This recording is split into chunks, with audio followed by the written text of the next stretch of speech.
was an expedition. I did find it though. Only a bent truck and a dead battery. I don't know, something went wrong with that pack because I just charged it and it's brand new. Anyway, I had to go across the river, up the hill there. It wasn't that far,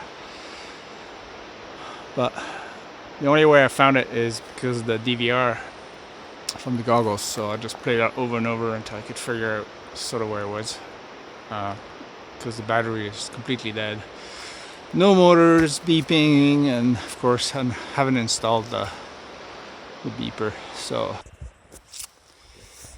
alright, made it back to the truck.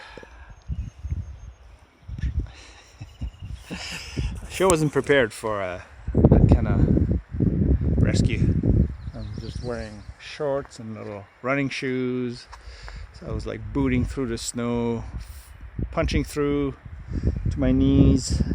Good thing I didn't see any bears. That's definitely bear country up there. Anyways, I thought of a couple of other things that could have helped me. One is I turned the Wi-Fi off the GoPro just to save power, but if that was on, I could have turned it on with my phone. It has the GoPro has a locating beeper. I'm pretty sure I would have found it with that. I'm not actually 100% sure what happened to the main pack because it's completely dead, and I just charged it. I don't know why it discharged so quickly. I tested it before, like up to 4 minutes,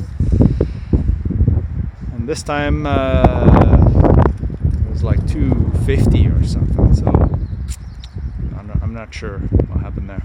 Maybe a cell went bad, or the only difference is I put the VTX at 600 milliwatt, but that shouldn't have drained that much more. So yeah, so I definitely will install my Hellgate buzzer thing that I have. I never bothered installing it. I usually have my dogs. My dogs are really good at finding microads, but I don't have them today because I was biking quite a few kilometers up the road here, and I don't know if you can see the mountains sort of up the range up there. Anyways, it all ended well, so live and learn.